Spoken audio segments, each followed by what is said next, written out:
Welcome back to the next video in our series for pollinator identification training. Today we're going to be talking about flies. Order Diptera, meaning two wings. Flies are a very large order of insects. The last figure I remember seeing, I believe is from 2009, saying that there's over 150,000 described species. Now that's an older figure, and I'm sure there are many undiscovered species, and so that number is likely to be much higher. We see a lot of diversity within the flies, so let's talk about some very general characteristics. Across the flies, some of them can be really fuzzy and look quite bee-like, while others can look totally hairless. You might even see strong whisker-like hairs or individual bristles on some flies that can be really important for identifying what family or even what species they belong to.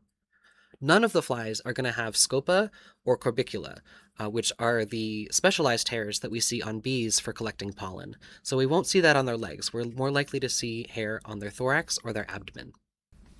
One of the many traits we can look at to distinguish flies from other insects, including bees, is to look at their eyes.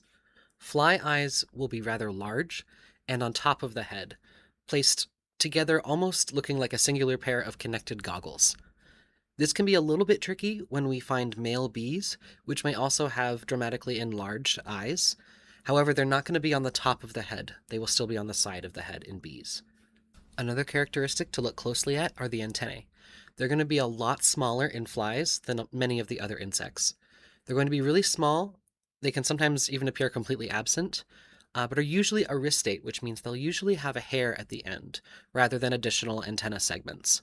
So what you'll see are short, often club-like antennae with a little hair sticking straight off the end of that antenna. Size can vary quite dramatically between flies. Some of the smallest flies we might not even think of as being flies. We might call them gnats or no-see-ums or something similar. Some of the largest flies that we think of, we might even be able to give names to, like robber flies are some of the largest that we might encounter regularly. When we look at the body overall, we can look for sort of a minimal separation between the thorax and the abdomen. Like all insects, they have three body segments: the head, the thorax, and the abdomen. But when we looked at the wasps in our previous video, we talked about them having sort of a waist where the thorax and the abdomen narrow where they meet. We're much less likely to be able to see this on flies. It'll look more like one singular body segment. Sometimes, though, we do get flies that appear hunchbacked, where that thorax may be dramatically enlarged. We see this a lot in very small flies, especially small bee flies. Sometimes it can be difficult to tell if what we're looking at is a fly because we can't get a good look at their features while they're flying. Many flies, especially the group hoverflies, where they get their name, can do a really good job at hovering over the flowers. This behavior will be distinct from bees, but it may take a little bit of observation skill and training your eye to really see it. Flies' defining feature is, of course, their two wings. Unlike bees and wasps, which have four wings, these guys only have two. They have hind wings that are modified into halteres, which are circled in red in the image on screen. This may be difficult to see in person, especially if the insect is flying, but is diagnostic of the group. One of the first groups that we'll ask you to be able to identify on your surveys are the hoverflies. These guys are quite common. You're very likely to see them, and they're pretty good bee mimics. They have that yellow and black striping that's pretty common, and some of them do get quite fuzzy, similar to bees. So be on the lookout for those antennae that are short and the connected-looking thorax and abdomen. Sometimes that abdomen from the side will look very flat, if you're able to see that in the bottom image here. These guys are known for that hovering behavior that we just talked about, and are pretty consistent in having their eyes touching at the top of their head, so we'd be on the lookout for that as well to tell them apart from small bees.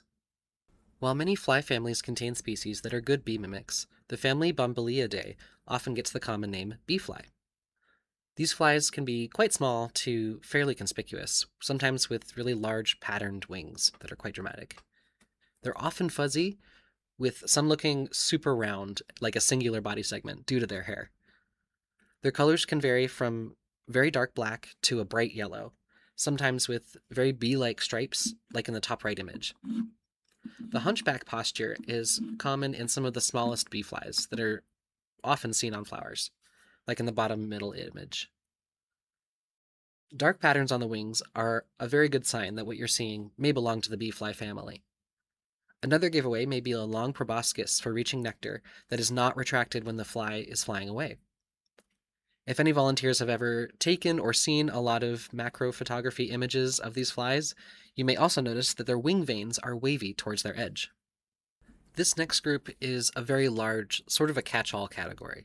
If it looks like a housefly, it's going to go in this group.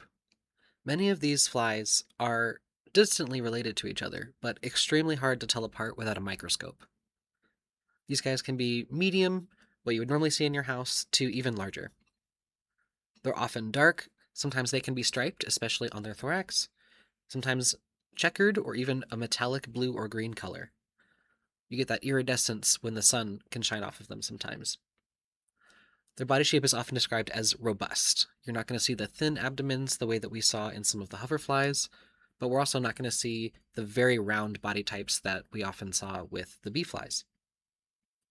Their hair is going to be really sparse. It's not going to be fuzzy like the bee flies. This is where you're more likely to see individual bristles if you're able to get up close.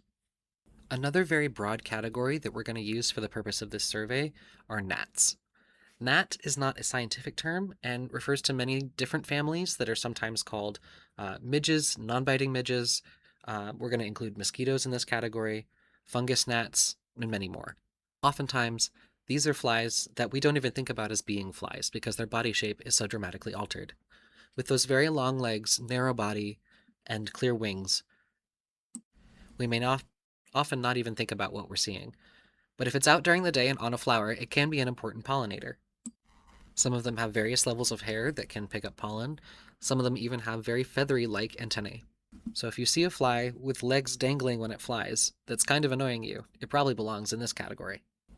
Our last group of flies for this survey we're going to call tiny flies. These are the flies that are too small to really see any distinguishing characteristics, but still have the similar overall body plan that we associate with things like houseflies. This group will include families like fruit flies, chlorophids, and many more. Since they are so tiny, they are often overlooked, but they are important pollinators as well. Many plants, especially with odors that we might not find pleasant and bright white flowers, are pollinated by flies. These little guys can vary very much in pattern when you get up close under the microscope, dramatically different in color and pattern. So if you see really tiny flies circling flowers on your survey, don't discount them. Write it down. Now that we've briefly gone over the groups that we'll use for the survey, let's take a look at some of the trickier cases. Take a moment to look at this first image. Is it a bee or a fly? How can you tell? This first image is a fly. We can tell, looking at the antennae, that they appear almost absent. There are no pollen-collecting hairs on any of the legs, and there are only 2 wings.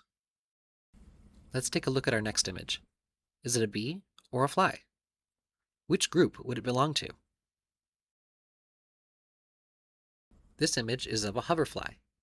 We can tell, looking at the short antennae, only 2 wings, and the abdomen broadly connected to that thorax.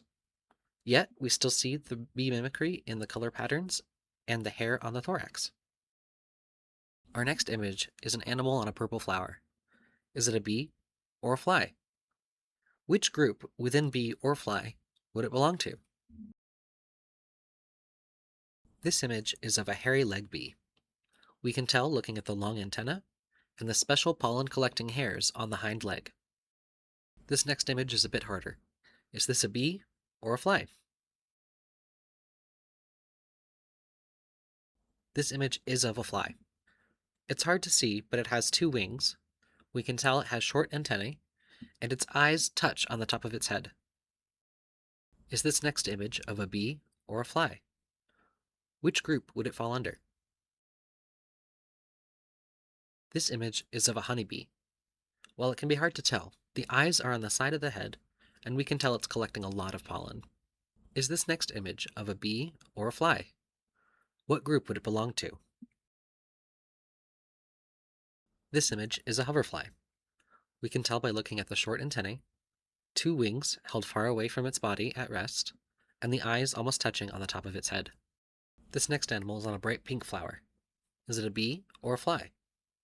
Which group would it belong to? This is a striped sweat bee. We can tell in this image that it has 4 wings. We can see the long antennae. We can tell it's packing pollen, and its eyes are very far apart from the top of its head. Let's try another one. Is this animal a bee or a fly? This is another hoverfly. We can tell in this image that it has 2 wings, very short antennae despite the feathery hair that comes from the end of the antennae, and its eyes near the top of its head. This is our last image.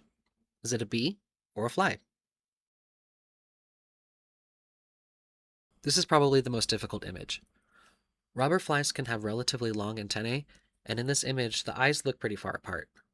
While fuzzy and doing a very good mimic of a bumblebee, this fly does not have the special pollen-packing hairs on the back legs that we would see in a bumblebee. In person, you would also notice that it has much longer legs than a bee, and a very tiny head compared to bees. These flies are predatory, so while they might kill a bee given the opportunity, they're not likely to be seen on flowers, so we did not include them in the groups for our survey. If any of the practice images tripped you up, please don't think that you can't complete these surveys. If you could tell me this is a fly versus this is a bee, you are absolutely on the right track, regardless of what group of fly it is. All I ask for these surveys is that you don't guess. I would much rather have you describe what you see, even if you couldn't tell if it was a fly or a bee, than guess at one or the other.